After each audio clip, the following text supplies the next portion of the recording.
If you're at the point in your training where you're no longer progressing and you can't seem to get any stronger or build any more muscle, you've been doing the same 3 sets of 10 for 6 months now and you're just stuck. The problem isn't that you've hit your genetic limit, it's that you're limited by your work capacity. Your body gets used to doing a certain amount of work, and once you've hit this level, your progress stops. On top of this, work capacity, just like everything else, will diminish as we age unless we train it. The best way to define work capacity as it applies to training is it's the amount of work we can do and recover from by our next workout. Work capacity can be improved by slowly increasing the volume we do in each training session. And as your body starts to adapt to this higher training volume, your work capacity improves.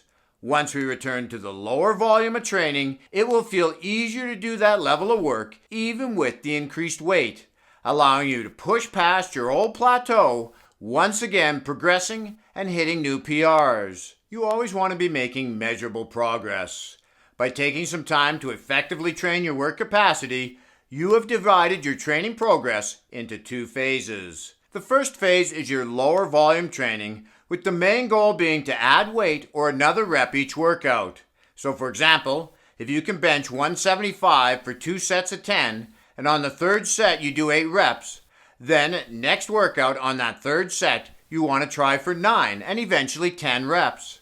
After that you'd increase the weight. Now once you've plateaued and can't progress anymore, even after trying a deload or 2, then you move into the next phase, where you now shift your focus to increasing your work capacity and overall volume. When you're working with a rep range of 10 or more reps, oftentimes you can still use the same weight.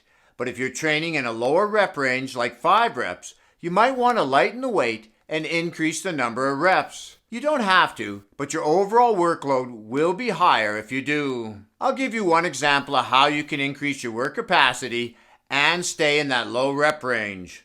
What you would do is after you finish your typical amount of sets, you'd add in one more set of just 1 rep, using the same weight as on your last set. Then on your next workout, do 2 reps on this additional set. Continue each workout to add in an additional rep until you can no longer add another rep. At this point, you repeat this number of sets and reps for a couple of weeks, then add in one more set of just 1 rep. You'd advance this set just like you did the last one. Once you hit your maximum number of reps on this last set, and it might just be 2 reps, you keep the workout the same for 2 more weeks, then drop back down to your original number of sets. Let me explain this in a bit more detail using the example of 3 sets of 10 at 175 pounds. Over the course of those 3 sets, you're going to move 5,250 pounds.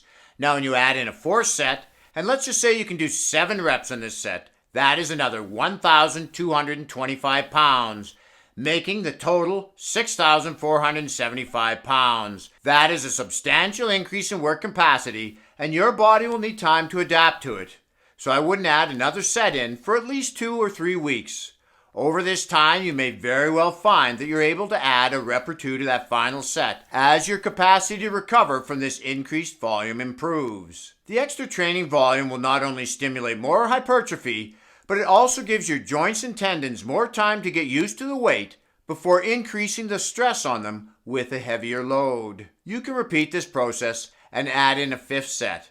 After a couple of weeks of doing 5 sets, it's time to drop back down, and you'll be amazed how easy only doing 3 sets feels after doing 5. If you find once you've moved up to 5 sets that your performance has started to suffer and the amount of weight you can move is going down from one workout to the next, then you've pushed your work capacity as far as it can go for now, and you need to step back to 3 sets, deload by lightening the weight at least 10%, then slowly add the weight back in each workout until you're once again setting new PRs. That way, we can keep working out while progressing, which of course makes it fun. This is Lawrence from Fit and 50. We'll talk to you again in the next one.